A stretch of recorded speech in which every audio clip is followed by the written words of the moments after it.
반갑습니다. 오늘 공부는 요은품 제7장을 봉독하신 후에 설명 말씀을 드리겠습니다. 말씀이 좀 어렵죠? 쉬워? 어려워? 여기서 큰 도를 깨치는 사람은 그렇게 전제 말씀을 하셨죠? 도를 깨닫는다. 도통한다고 그러죠? 도통했다, 도통한다 그래요. 그 도를 깨닫는다. 깨닫는다고 하셨으니까 깨닫는 것은 복으로 깨달을까요? 지혜로 깨달을까요? 지혜로 깨닫죠? 도를 깨닫고자 하는데 지혜로 깨달으니까 그 지혜를 어떠한 지혜라야 도를 깨칠 수가 있는가 하는 말씀이에요. 도를 깨닫는 데 있어서 어떠한 지혜를 가져야 도를 깨닫게 되는가 그런 말씀이거든요. 근데 과거에 서가세존 부처님께서 삼명육통을 말씀하셨거든요. 부처 경지에 이르면 육통을 얻는다. 삼명은 육통 가운데 다 같이 있는 말이에요. 예, 그리고 우리가 보통 지혜와 능력이라고 그러죠. 부처님 경지에 우리가 이론상 서원분에도 이론의 체성에 합하고 이론의 위력을 얻는다. 그 두 마디가 나오죠. 위력을 얻고 체성에 합하자. 그 말씀으로 매듭을 지었는데 거기와 같이 체성에 합하는 것은 지혜예요. 번뇌를 전부 소멸하고 청정이려운 그 심경을 오래 갖고 있으면 광명이 솟아나고 지혜를 얻게 된다. 그런 말이죠. 그 지혜예요, 그것이. 근데 위력하고는 다르죠. 위력은 사은의 은혜에 속하는 거예요. 사은의 위력으로, 사은의 은혜로 이렇게 말씀하죠. 친구와 기도를 모실 때 사은께서 나에게 은혜와 위력을 주셔서 이런 기도하시잖아요. 그 위력이에요. 이론과 사은은 둘이 아니니까 둘 아닌 의미에서 말씀드리는 거예요. 이론의 위력이라고도 해도 되는데 실질적으로 위력은 사은의 위력이다. 그런 말이에요. 꼭 사은만 위력이 있고 이론은 위력이 아닌 것처럼 그렇게 이해하면 안 되죠. 사은과 이론은 하나니까. 그런데 그 삼명육통의 육통은 통틀어서 영통에 속한 것이에요. 내 자생불, 영을 내 영으로 내 영의 본질에 돌아가서 영을 깨닫고 영적인 능력을 얻으면 영통 하면 육통을 다 얻어요. 다 얻게 돼 있어요. 근데 거기에 이제 통 가운데 누진통 하나가 있는데 누진통은 모든 통명한 것이거든요. 그러니까 거기에는 도통까지 포함되어 있는 것인데 거기에 이제 도통, 영통으로 보통 이제 성현들이 하시는 위력으로 보이고 능력으로 우리의 경이적으로 아주 불가사의한 이적으로 보이지 않아요? 성현께서 하시는 일이 그런 일들이 전부 영통으로 하는 일들이에요. 그런데 그러한 영통으로 하는 일이 인간 사회에 도움이 되느냐 하면 아무런 도움을 주지 못한다. 그것으로 오히려 옛날 도인들은 그 영통 가운데도 이제 분야가 많아서 좁은 분야의 영통을 해놓고 그걸로 그냥 혹세무민을 하고 그러다가 큰 도인이 나온 것처럼 하다가 그냥 금방 사라져버리고 그런 종교가 얼마나 많았었죠? 그런데 그 영통 그걸로는 인도 정의를 세우는 데에는 별 상관이 없다 그런 말이죠.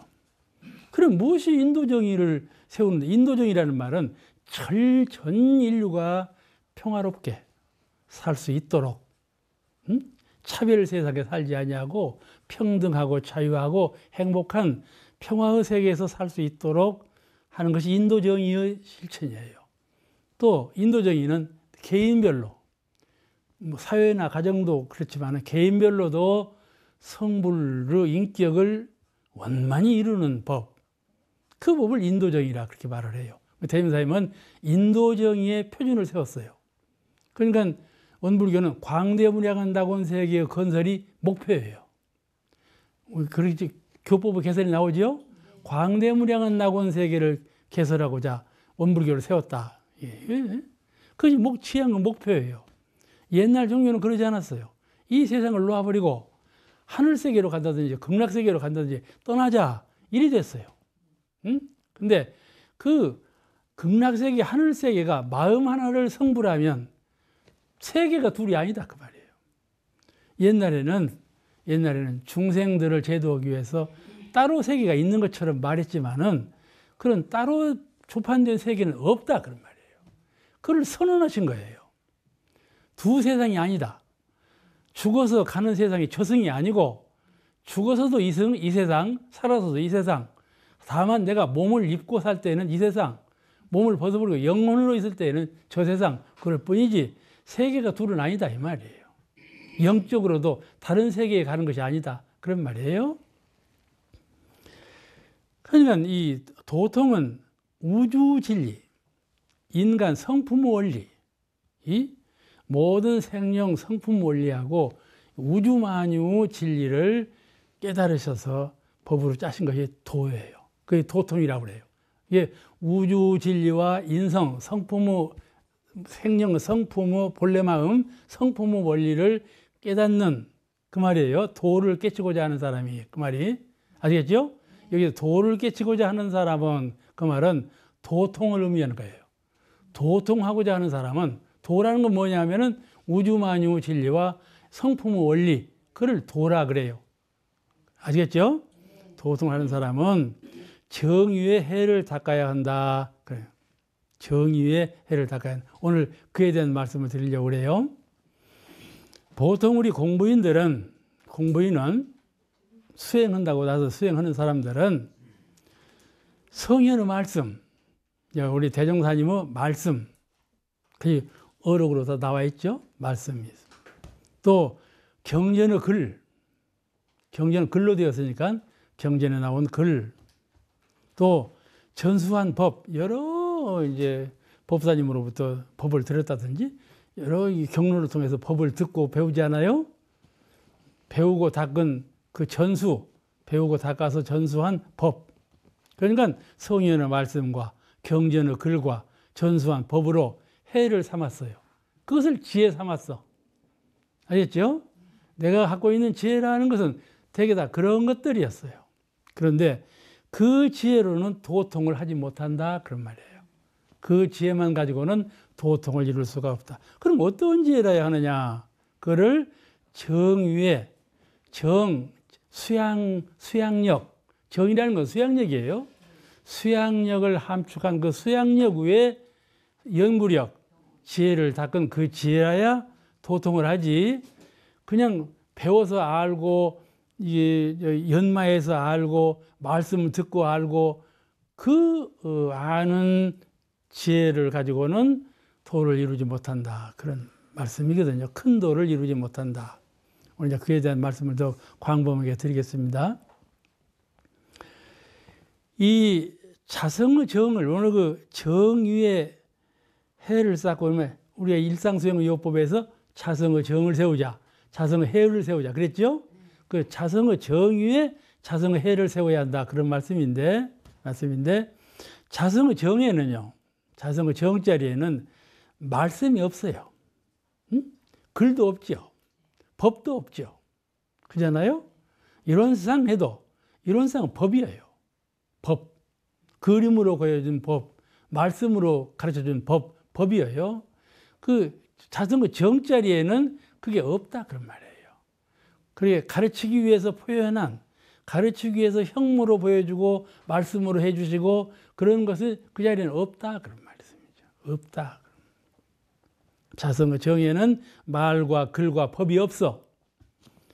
그 말과 글과 법이 없는 그 자리를 근본으로 해서 말을 이해해야 되고 글을 해득해야 되고 법을 각득해야 된다 그런 말이에요. 내가 들을 때 듣고 보고 듣고 연마해서 깨달은 알고 있는 지혜를 밖으로부터 들은 것이죠. 그죠? 말씀이나 글이나 전수한 법은 다 밖으로부터 들은 거예요. 그런데 그 밖으로부터 들어온 자를 자성의 정, 내 본래 마음, 자성의 정력, 그 수양력을 바탕으로 해서 거듭나게 해야 한단 말이에요. 거기서 전부 소화해야 돼. 마음의 반조에서 마음속에서 그 해를 전부 찾아내야 돼. 마음에서 이론상을 찾아내고 마음에서 사은의 은혜를 발견하고 마음에서 모든 법도를 다 찾아내야 돼. 아시겠죠? 그 마음으로 깨달아야 돼. 그래야만 도통을 한다 그런 말이에요. 그냥 얻은 지식으로만 도통을 하는 것이 아니라. 그래 수양과 연구는 항상 병행. 수양만 하면 되는 줄 알지만 그러지 아니하고 연구를 또 해야 돼요. 아시겠죠? 수양만 하면 다 통하는 것이 아니에요. 반드시 거기는 또 연구를 해서 법을 통해야 하는 거예요. 또 법만 듣고 다 통하는 건 그러지 아니하고 반드시 수양을 해야 한다 이 말이에요. 수양과 법이 하나로 어우러져서 병진, 병행 이래야 원만한 법을 이룬다 이 말이죠. 그 법을 가르치신 것이에요. 옛날 도인들은 그러지 않았어요. 수양만 하면 되는 줄 알고 법만 다 배우면 되는 줄 알았어요. 근데 그렇게 하면 큰 도를 깨치지 못한다 그런 뜻이에요. 그러죠? 말로만 듣지 마시고 본인이 스스로 홀폭을 잡으세요. 아, 내가 수양과 연구를 항상 병행해야 되겠구나. 늘 교단에 가서 배우고 교전 있고 이게 아르마리로만 내가 교리를 배울 것이 아니라 이 배운 것을 심성, 내 성품 속에 마음속에서 전부 소화시켜야 되겠다. 소화시키지 못하면 채워버리지. 그죠? 채운 것이 상으로 나타나거든. 잘 소화해야 한다 그런 말이에요. 그 마음으로 소화해 보려고 하니까 마음에는 말이 없고 마음에는 글이 없고 마음에는 법이 없거든. 그러니까 그 소화법이 보통 자리에서는 소화가 안 돼. 소화가 안 돼. 그게 참 잘 닦아야 한다는 말이에요. 그런데 묘한 것은 자성의 정을 사무치도록 하면 저절로 광명이 솟아나. 그걸 자성의 해광이라 그래요. 자성의 해광. 저절로 발현돼야. 그 자성의 해광에 의해서 법을 깨닫는 건데 그런 경지에 가는 것은 참 어렵죠. 높은 경지가 아니면 안 되니까는 누가 그렇게 높은 경지에서만 깨닫나요? 지금 우선당량은 법으로 배우고 글로 듣고 배운 것이 그것을 써먹는데 그거를 밖에서 들은 것으로 풍을 삼아서 하지 말고 안에서 솟아나는 것으로 병행해서 내 것 삼아서 공부를 하고 그 법을 활용하라 그런 뜻이거든요. 몰라, 내가 해석을 더 어렵게 하는지 모르겠다. 네? 그러니까 이렇게 두들기고 저렇게 두들기고 하면서 깨닫는 거예요. 어려운 말도 들어보고 쉬운 말도 들어보고 이쪽 말도 들어보고 저쪽 말도 들어보고 자꾸 하면 이 마음 속에서 이해가 돼요. 아, 그걸 말했구나. 누구도 말로 비교할 수 없는, 내가 가르쳐도 못 알아듣고 배워도 알 수 없는 그런 신령스러운 깨침이 있어요. 나에게 그런 신령스러운 깨침이 있어. 그런 깨침이라야 진실한 믿음이 있고 진실한 실행이 되는 거예요. 우리가 세상에 태어나서 법을 실행한다 하지만은 거의가 다 가짜로 실행하는 경우가 많아요. 그러니까 이 성품의 세계에서 잘 소화를 해야 진정한 신앙과 수행이 나오는 것입니다. 그래서 법에 얽매인 바 없는 법으로 해를 삼아야 한다. 우리는 법을 알고 있는데 그 법에 얽매이지 마라. 얽매인 바 없는 법, 그 법으로 해를 삼아야 도통을 한다. 그런 말이에요. 여기 이제 또 큰 사업을 이루고자 하는 사람에 대해서 말씀이 나왔어요. 또한 큰 사업을 이루고자 하는 사람은 큰 공부하는 사람, 큰 사업하는 사람. 우리는 다 그렇죠? 큰 공부도 다 해야 되고 큰 사업도 다 해야 되는데 여기서 큰 사업이라고 하니까 그냥 엄청난 큰 돈으로 큰 기관으로 그런 사업만이 큰 사업이 아니고 전체를 위한 사업, 근본을 위한 사업. 다시 말하면 진정으로 나를 위한 사업, 그건 큰 사업이에요. 큰 사업이요. 진정한 나, 참된 나, 또 전체 대중, 일체 생명을 위해서 하는 것을 하는 모든 사업을 큰 사업이라 그렇게 말을 해요. 그러니까 내 뜰 앞에, 내 집 앞에 마당을 쓸어도 그것은 큰 사업일 수도 있고 작은 사업일 수도 있고 그래요. 양무제가 경을 발간을 하고 탑사를 짓고 온 불사를 다했지만은 공이 없다고 한 것처럼, 이게 거대한 사업을 해도 그 뜻이 참나를 이루지 못하고 전체 생명을 이루지 못한 것이라면 아무 공이 없다 그런 말이죠. 양무제는 참나를 모르는 사람이었어요. 참나를 모르는 사람이에요. 모든 형식적인 것만 알고 이 형상 없는 참나를 보지 못한 분이었어요. 그래서 이제 그 달마가 그렇게 딱 때린 거거든요. 한마디로 거절해 버렸지 않았어요? 그러면 큰 도는 어떤 도를 말하는가 하는 것이죠. 큰 도를 깨닫고자 하는 사람이, 그랬으니까 그럼 큰 도는 무엇이가 돼? 큰 도를 이루고자 한다 그런 말인가? 성지품 4장에 이런 말씀이 나와요. 큰 도는 원흉하여 뚜렷하고 걸림이 없어서, 큰 도는 원흉하여 유와무가 돌이 아니요 이와 사가 돌이 아니며 생과 사가 돌이 아니요 돈과 정이 돌이 아니니 둘 아니니 문에는 포함하지 않는 것이 없나니라. 이제 불교 불리문돌이죠. 둘 아니다. 그죠? 아까 제가 처음에 말씀드린 이승과 저승이 둘이 아니다. 그 깨닫고 계세요? 네. 몰라. 깨닫고 있는가 이승과 저승이 둘이 아닌 걸 깨달으면 두려움이 없는 거예요. 오늘 잠잘 때 두려움이 없어. 죽을 때도 오늘 잠자는 것도 똑같아. 내생 오는 것이 오늘 활동하는 것도 내일 활동하는 것도 똑같아. 다만 몸을 입지 않고 오는 것만 다르지 그 신법 쓰는 것도 똑같은 거예요. 그러니까 여기 이사가 둘이 아니요 동정이 둘이 아니요 생사가 둘이 아니요 모든 것을 둘 아닌 걸로 이해를 잘 하세요. 아이고 나 죽을 때 어찌 할 건고, 나 저승 가서 어찌 할꼬, 이런 걱정을 않는 사람이 없지요. 응? 처음 그런 걱정을 되게 안고 살아. 근데 몸에 병 들어봐봐. 곧 그 걱정밖에 없어. 몸에 병 들면 창자 죽을 것이니까. 근데 그때 이승과 저승이 둘이 아니라는 그 법문을 잘 해득해야 돼. 이게 그때 가서 해득하면 늦어. 지금 해득해야지. 모두로 그때까지 기다려. 지금 해득하고 살면 내가 천상계에서, 지금 내가 이 세상을 사는 것이 아니고 우리가 지금 살고 있는 세상이 천상계예요. 천상계로 따라가자 그러거든. 저 아늑한 알지도 못하는 극락세계로 가자. 저 높은 전혀 사량도 못하는 곳으로 천상세계로 가자. 그 세계가 이까지 없어요. 아시겠죠? 알아 몰라. 그런 세계는 없어요.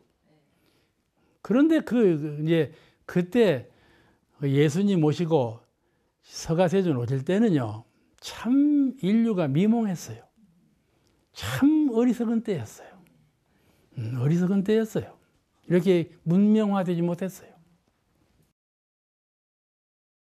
그러니까 이 무슨 말인가 하면은, 이 말이 생사가 둘이 아니요 동정이 둘이 아니요, 이 무슨 말인가 하면은, 옛 도인들은 무 하나만을 가지고 공부했어요. 무. 제가 원광대학 교학과 다닐 때 포광이라고, 김영수 선생이 불교학으로 제1인자인데 불교학을 가르쳐. 좀 강의를 한참 하다가 되면 노인이라가 자리에 앉아서 무 그러고 앉았는 거야. 옆에서 봐도 그냥 전장만 무 닫고 앉았네 이렇게 보여. 무. 이 불교인들이 무를 좋아해요. 무. 없다. 형상 없는 거. 안입이 설치는 눈도 없고 코도 없고 입도 없고 몸도 없고 뜻도 없고, 그죠? 정신도 없어. 의가 없으니까. 그렇잖아요. 안입이 설치는 생각하는 뜻도 없다 그런 말이에요. 그런 무경지에 도달하자. 그런 무경지에 사무쳐보자 하는 공부예요. 그래서 그 무자만 들고 공부를 해요. 그런데 그 무를 실제로 깨닫고 보면 실체는 유가 무다 그런 말이에요. 아시겠죠? 무 구경처는 유예요. 응? 아시겠죠? 유와 무가 둘이 아니라 그렇게 말을 해요. 그것 보고 유와 무가 둘이 아니다. 무 공부를 해서 진실로 사무쳐 보니까 내가 무라고 하는 혈탁선이 없는 관념에 내가 묶였었구나. 상에 묶였었구나. 무라고 하는 글자 그 하나 상, 형상이 있고 없고 하는 하나의 관념에 내가 묶였구나. 그걸 일체유심조라고 그래요. 마음을 통해서 하나의 관념에 꽉 묶여버렸어. 그러니까 유와 무를 구별하죠. 구별해요. 생과 사를 구별하고. 그렇게 되면 안 되죠. 그 철학을 가져야 돼요. 잘, 아까도 말씀드렸죠. 내 것 삼아야 돼. 말로만 떠돌아다니는 걸고 그렇다 해봐봤자 나중에 진실로 나한테 딱 돌아오면 잊어버려. 몰라. 다른 말 물어도 몰라. 근데 진실로 내 마음에서 잘 소화한 분은 이러나 저러나 똑같은 거거든. 그러니까 이 심령의 세계에서 잘 이 법을 심령의 세계에서 잘 소화해야 된다 그런 말이에요. 그 무실체는 유라 이 말이에요. 그래서 유와 무가 둘이 아니다 그런 거예요. 생과 사도 그래요. 생과 사도 참 나를 아는 분은 생사가 없어. 육신에는 이 천지에는 가을이 오고 겨울이 오고 이렇게 순환하는 도가 있지만은 몸에는 생로병사의 순환하는 도가 있지만은 참나 법신불이론상 그 자리에는 생사가 없고 사시순환이 없다 그런 말이죠. 그런 것을 어떻게 깨닫는가 하면은 그러므로 이제 우리가 그 입정삼매, 삼매의 경지에 들어서 깨닫게 되는 것 아니겠어요? 그래서 선을 닦는 것이거든요. 그 옛 도인들은 무 하나만을 들고 공부했지만은 그 무가 실상은 유와 무가 둘이 아닌 것이다 그런 말이고, 또 옛 도인들은 사후 극락세계를 염원했지만은 열반 후에 극락세계로 가자 그랬어요. 다 그렇게 했어요. 지금도 그렇게 하고 있는 분이 거의 반이죠. 그러나 깨닫고 보면 사후 세계는 생전의 세계와 둘이 아니다. 그래서 한 제자가 대종사님께 말씀드렸어요. 대종사님께서는 어찌해서 사후 세계에 대한 말씀을 잘 안 하시고 생전에 관한 말씀만 그렇게 많이 하십니까? 그러니까 사후 세계의 일이 생전 세계의 일과 둘이 아니니라. 응? 그 지혜가 밝은 것으로 보나 그 인과의 보응되는 것으로 보나 아시겠죠? 그 인격체가 그분이 열반했으나 살아있으나 똑같다 그런 말이에요. 사후세계가 따로 있는 것이 아니고. 그러니까 이 큰 도를 각하려면 생사 일의 도를 닦아야 한다. 항상 둘 아닌 도 아셨죠? 둘 아닌 도. 이 둘을 하나로 보는 도, 그 분리문의 도인데 그 도로서 닦아야 큰 도를 닦는 사람이 된다. 둘로 나누지 말아라. 그런 말씀입니다. 그러면 큰 도를 각하고자 하는 사람은, 깨닫고자 하는 사람은 어떻게 공부를 해야 되는가? 큰 도는 그런 것이라면 그 큰 도를 깨달으려면 어떻게 해야 하는가? 그것을 대원사님께서 말씀하신 거예요. 정의의 해를 세워서, 정의의 해를 세워서 참 지혜를 얻는 공부를 하라. 그게 정의 쌍수예요. 정의 쌍수. 처음으로 이 지혜 해를 닦는 사람은 밖으로 배우고 스스로 명상한 바에 의해서 이제 지각을 여러 가지요. 그러잖아요. 배우고 명상하고. 명상이라는 것은 잘 생각을 굴리면서 연마한다 그런 말이야. 응? 생각을 지워버리고 생각 없는 구경에 사무치는 것이 아니라 생각을 자꾸 굴린다 이 말이야. 그 말씀 듣고 본 법을 자꾸 연마를 해야. 이게 들은 것하고 연마한 것하고 이 두 가지를 가지고 지각을 여러 가지 보통 사람들은. 그래서 이제 우리가 교전 읽기, 교전 쓰기, 법설 듣기, 법의문답하기 이런 걸 날로 달로 자꾸 해나가지 않아요? 그래서 밝아지는 것, 이것을 이제 법락으로 삼지요. 범락으로 삼어. 근데 그것만 범락으로 살면 큰 도를 이루지 못한다. 그런 말이에요. 오늘 말씀 여기서 마치겠습니다. 감사합니다.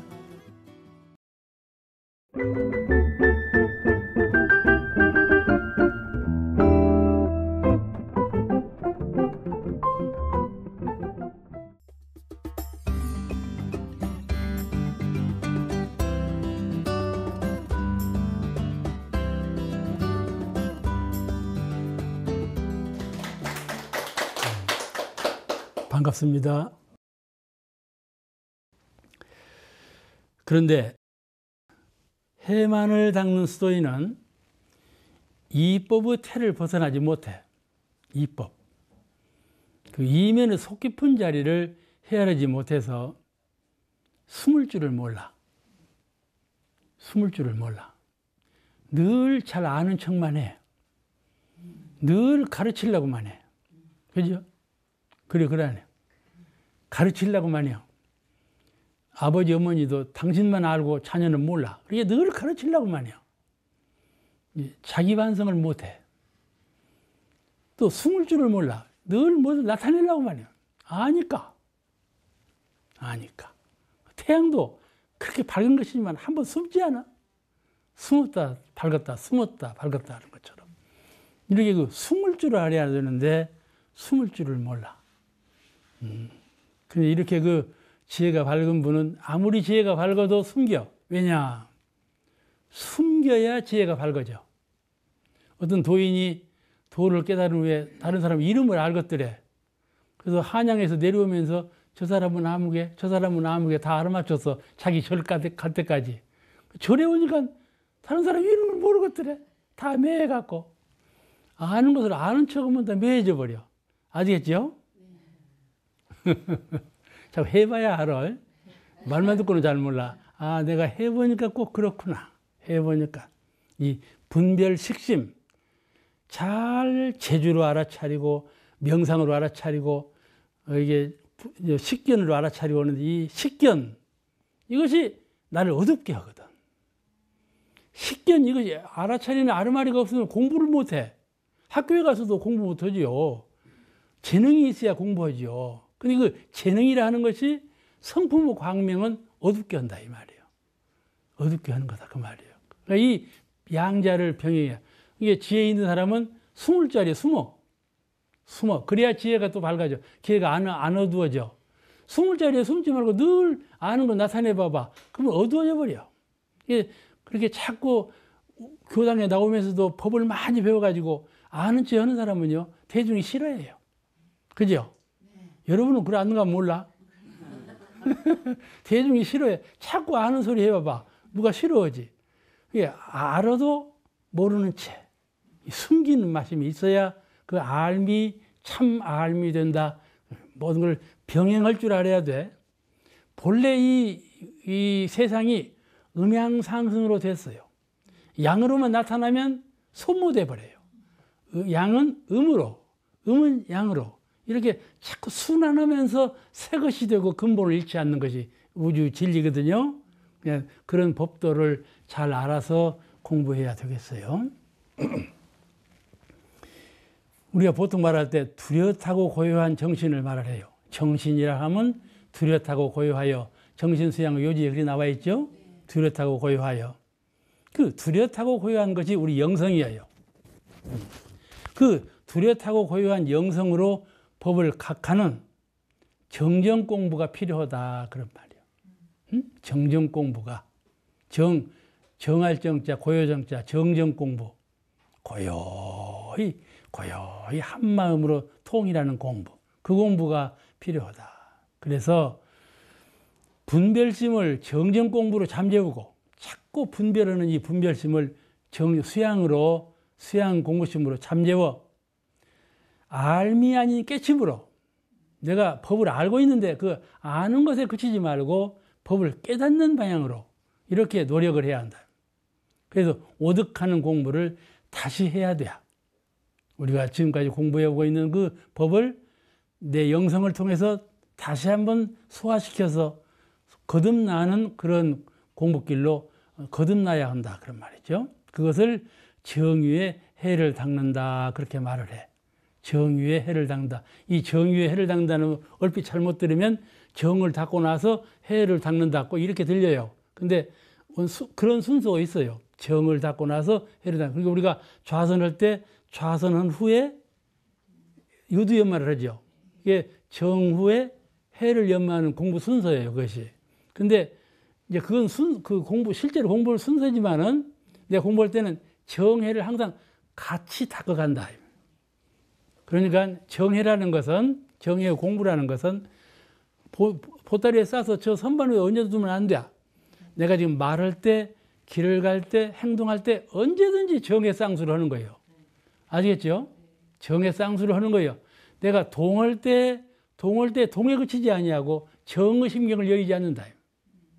그 정해 쌍수란 언제든지 생각하고 공부할 때도 그렇고 행동하고 이 생활할 때도 그렇고 언제든지 이 둘을 쌍수하는 그런 공부 훈련을 자꾸 시켜야 큰 도를 달성한다.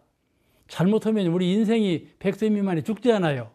그래가지고 이 기초적으로 정해 쌍수를 하지 아니하면 평생 동안 정만 굴리다가 말아버리는 사람이 참 많아요. 산속에 들어가서든지 어디 피경해가지고 염원하기를 그런 것만 염원해요. 내가 사람들 안 대하고 생각도 안 내고 어디 가서 좀 고요히 그냥 사무쳐가지고 도를 깨달으리라. 이런 마음 갖는 사람이 꽤 많아요. 근데 실제로 해보면 그렇게 되지 않아요. 되지 않아요. 그리고 평생 시간만 보내요. 시간만 보내. 그러니까 이렇게 그 협소한 마음으로 도를 닦으려 하지 말고 언제든지 쌍수, 병행하는 이 살아있는 정신력으로 법을 닦아야 한다. 그런 말이에요. 그래서 큰 도를 각한 사람은 내정교를 가르지 않아. 니정교, 내정교를 가르지 않아. 내가 이 말 해야 되는가 몰라도 오늘 저 천주교 교황이 오시니까 기독교계 어떤 못난 사람들은 반대 운동 했다더만. 니정교, 내정교 가는 것이거든. 가라. 좋게 보는 안목을 안 가져. 저거는 천주교, 요거는 불교. 이런 안목을 갖거든. 그럼 얼마나 그 미소고 협의적이냐 이 말이지. 좀 통달한 견해를 가져야지. 그렇지 않아요? 통달한 견해를 가져야.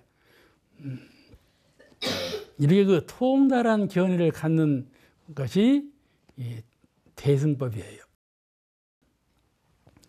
그래서 이런 그 공부를 하는 것을 우리 그 불가에서는 통만법 명일신 공부라 그렇게 말해. 좀 어려운 말이지만은 그리고 또 이 선을 닦지 않아요?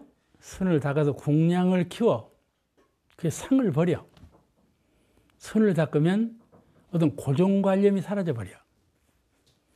그 무세계, 세계에 보게 되면 고정관념이 사라져버려.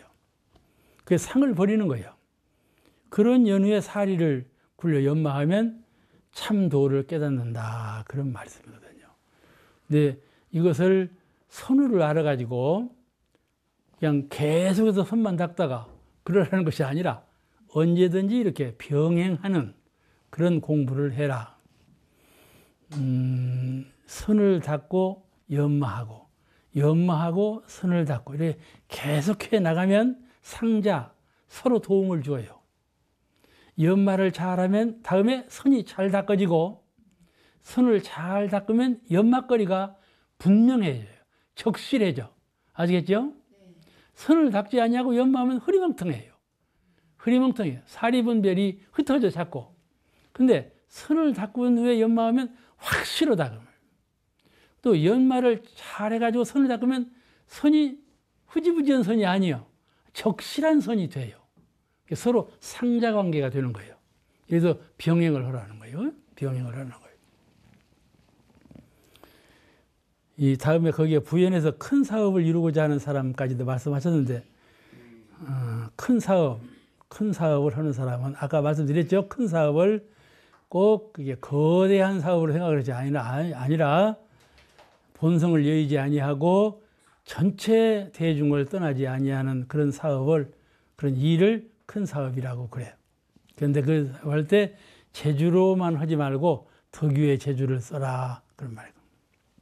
덕유의 재주를 써야 그 재주가 무실, 재주가 실패하는 경우가 많지 않아요? 재주를 해가지고 그런 경우에 도래하지 않는다 그 말씀이죠. 그 이제 재주로 하는 사람은요, 자꾸 남의 것을 내 것으로 가져오려고 해요. 응? 사업을 해도 끝없이 다른 것을 내 것으로 가다가 붙이려고만 해요. 근데 덕을 바탕으로 재주를 쓰는 사람은 항상 남을 도와주려고 그래요. 도와주려고. 기본이 도와주는 데 있어요. 내가 도와주면 누가 그걸 돌려주는가 하면 사원께서 돌려줘요. 그를 믿는 거예요. 내가 도와주면 반드시 사원께서 나에게 돌려주신다는 것을 확고하게 믿는 거예요. 그리고 국한 없는 마음으로 돕는다. 이게 덕이거든요. 덕이요. 자비고. 부처님 자비와 덕은 국한이 없고 상대가 없고 무엇을 비교급이 아니에요. 이러므로 내가 이렇게 하려다가 아니에요. 조건이 없어요. 조건이 없이 하는 것. 그런 대자 대비의 정신력으로 하면 그 보응은 사원께서 책임지실 일이에요. 그것이 신앙이에요. 인과보응의 진리를 진실로 믿는 사람은 그렇게 나는 베풀기만 한다 그런 말이에요. 그러면 자리리타 나를 이롭지 않게 베풀기만 하면 내가 살 수 있겠어요? 못 살겠어요? 응? 내가 못 살지 살겠어? 자리이타로 하라 그 말이에요. 자리이타로. 이런 그 큰 사업을 이루고자 하는 사람은 항상 덕을, 항상 자비를, 항상 은혜를, 해시를 기본으로 하고 재주를 써서 자리이타의 법으로 행하라.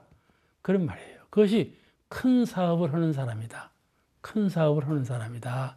그것이 큰 사업이라는 말은 국한을 떠난 사업 그런 말씀이에요. 거대한 양적으로 거대한 말이 아니라 국한을 떠난 사업, 그걸 큰 사업이라 그렇게 말을 해요. 다시 말씀드리면 공부심으로 사업을 하고 사업을 공부 삼아서 하는 사람이에요. 사업이라는 건 사실은 무실한 거예요. 형체에 있는 사업이라는 것은 소모되어 버리고 무실한 거예요.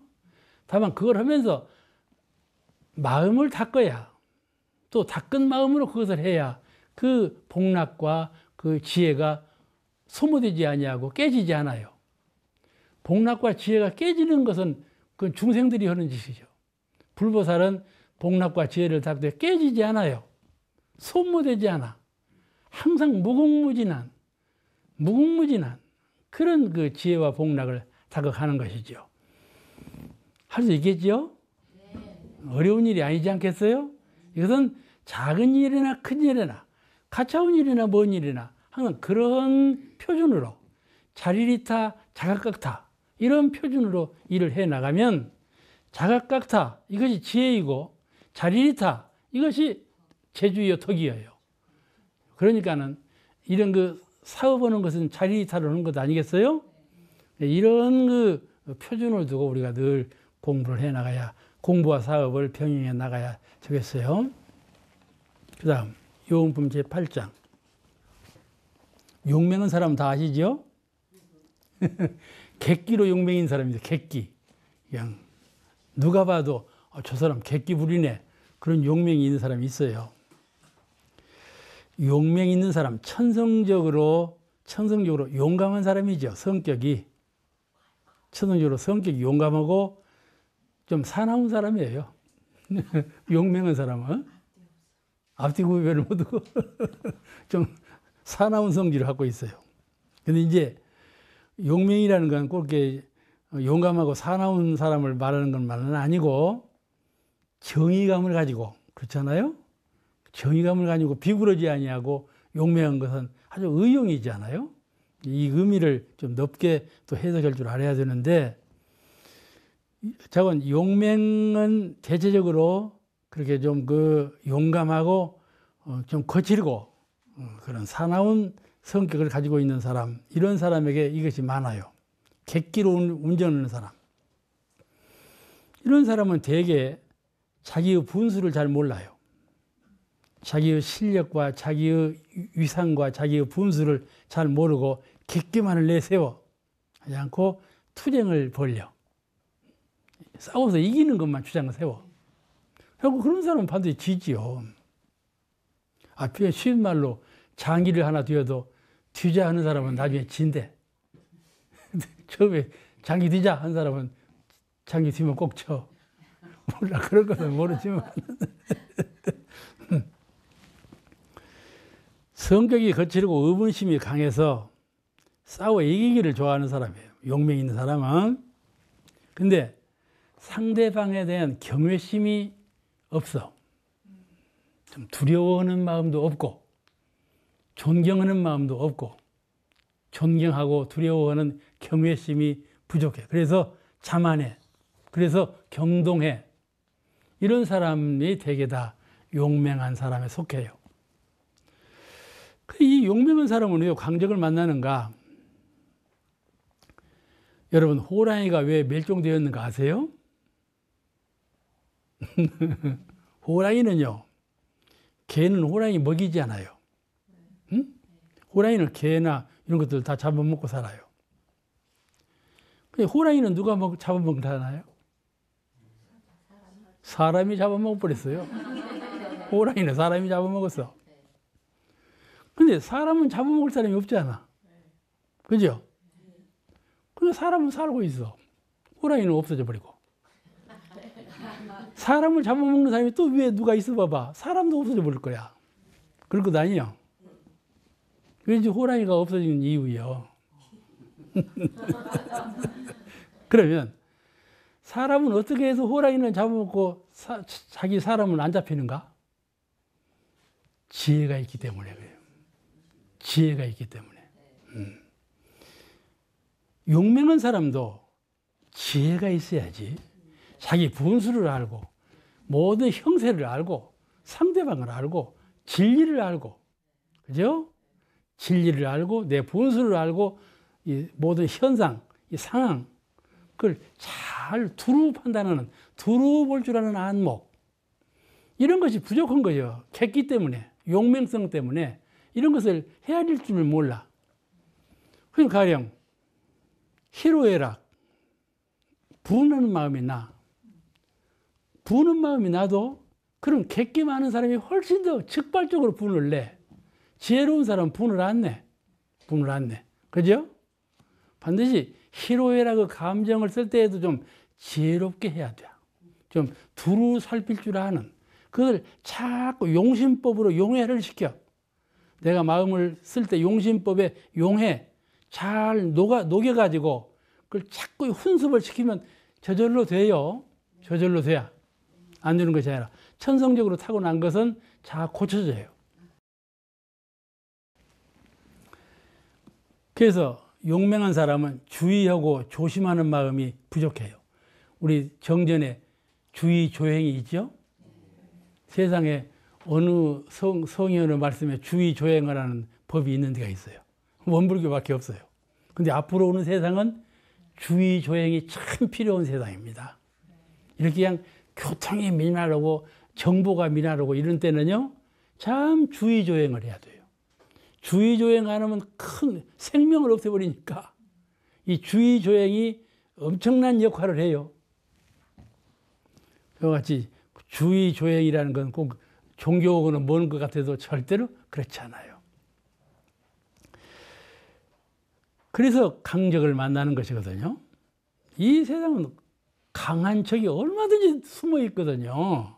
숨어 있는데 그걸 모르고 함부로 했다가는 강적 만나죠.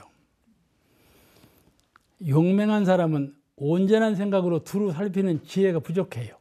그래서 온전한 생각으로 취사하기를 주의하라. 거의 다 여기에 나오는 말이에요. 온전한 생각으로 취사하기를 주의하라. 이것이 다 그 온전한 생각, 수양, 연구, 취사, 이런 순서를 하지 않고 그 기운이 더 승한 사람은 이건 실수를 하는 것이죠. 그래서 강적 만나기가 쉬우니까 그렇게 하면 안 되지 않겠어요. 도적질 하는 사람이요.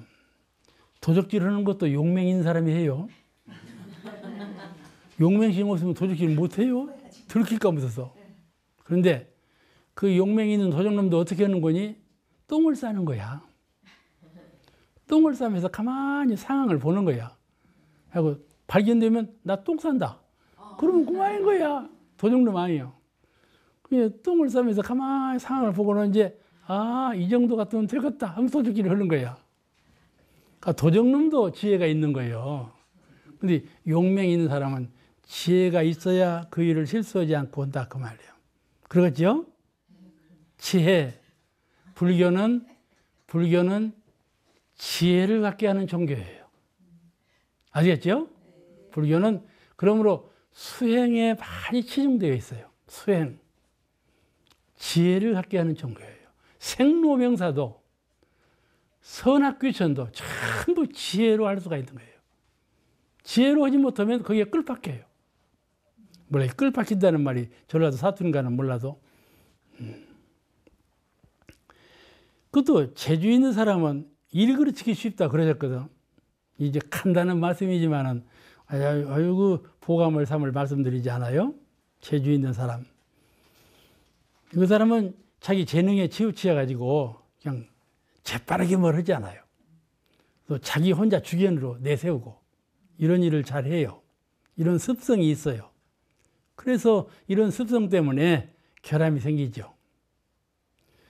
이 일에는 반드시 선후본말이 있는 것인데 그런 선후본말을 다 무시해버리고 자기 재능만 믿고 이 일을 취사하면 반드시 그에 따른 이 일이 그르쳐지는 일이 많이 일어나고 또 반대 또는 비판 이런 걸 듣게 되는 것이죠. 근데 이 현대인은요, 그 특성이 그냥 빠르게 처리하기를 좋아해요. 조금만 늦으면 손해봐요. 그죠? 조금만 늦으면 손해봐. 그러니까 빠르게 하려고 그러거든. 제가 중국을 백두산 구경하면서 중국을 갔는데 그때 이제 종교인 연합회에서 중국을 갔는데 그때 중국은 아주 그야말로 미개한 나라고는 볼 수 없지만은 경제적으로 침체한 나라였어요. 비행기가 앞에 기둥을, 비행기 조그마한 소형 비행기에다 앞에다 기둥을 세우고 뒤에 또 날개가 있잖아요. 거기다가 철사줄로 깡뺀 그런 비행기를 타고 내가 갔다니까. 그렇게 중국이 가난한 때가 있었어요. 그때 이제 중국을 갔는데 음식을 차려놓고 우리 먹여주는 중국 사람이 중국 식당이 원탁이에요, 원탁. 거기가 다 원탁이에요. 우리가 일행이 쭉 앉았는데 사람이 이렇게 돌면서 천천히 먹어요. 천천히 먹어요. 한국 사람은 빨리빨리 먹고요. 이게 천천히 먹으라는 이유가 뭔 거니? 중국 음식은 나쁜 것부터 나와. 좋은 것은 제일 늦게 나와. 이게 천천히 먹어요. 그래요. 한국 사람은 얼마나 빨리빨리 좋아가지고 중국 사람이 그렇게 말하냔 말이야. 이 현대 문명 사회가 빨리빨리 해야 먹을 것이 있고 손해를 안 본다. 그 생각이 있어요. 그래가지고 이게 제주풀이거든요. 근데 조금 느리게 해야 돼요. 빠르게 하는 동작 속에는 꼭 구멍이 뚫려요. 우리도 이제 이 나이 되어가지고 수도를 하고 있으니까 그러지 않아요? 무지선이 돼야 되지 않겠어요? 근데 이러다 보면 늘 무지선이 도망갈 때가 있어요. 그럴 때 보면 빨리빨리 하기 때문에 그래요. 빨리빨리 하기 때문에. 무지선이 도망가 버려요. 그래서 이 제주풀이는 민첩하고 민화하고 그렇기 때문에 좀 덕성 있게 해라. 덕성 있게 해라. 그런 말씀이에요. 제주라는 것은 판단과 생각이에요. 그죠? 이 판단과 생각, 얼른 그대로 하지 말아라. 그 말이에요. 직감적으로 오는 판단과 생각은 참 결함이 많아요. 그걸 한번 원처럼, 이 원은 그래서 원이에요. 한번 궁굴려. 뚜렷하게. 이 원은 광명을 뜻해요. 뚜렷한 광명. 가가 없는 광명. 또 둥글둥글 돌고 돈다. 이 신법을 돌리고 돌려야 돼요. 알겠죠? 돌리면 지혜가 나요. 돌리면 지혜가 나와요. 안 돌리니까 지혜가 안 나죠. 그죠? 또 자성의 해광, 광명으로, 광명, 환한 마음, 환한 마음. 그런 마음을 잃지 말아요. 환한 마음으로 상대를 보고 환한 마음으로 일을 취사하고 그런 정신력을 항상 잃지 않아요. 그런 정신력을. 그래야 무시선이 되죠. 만약에 이것을 놓치면 무슨 때 놓치는가 하면 중생심에 사무쳤기 때문에 놓쳐요. 이 환하고 두루 살피는 마음은 보살심이에요. 부처님 마음이에요. 근데 우리 마음에 중생심이 일어나면 그걸 잃어버려요. 놓쳐버리고 그냥 바쁘게 하는 거예요. 그러죠? 네. 그렇게 하면 그 용맹한 사람이 강정 만나기 싫고 재주 있는 사람이 일 그렇게 쉽다 이런 것은 심행을 법도 없이 자기 성격대로 자기 뜻대로 급히 하는 사람은 반드시 이런 실수가 있어요. 이런 것을 그러지 않도록 노력해라 그런 말씀이세요. 오늘 말씀 여기서 마치겠습니다.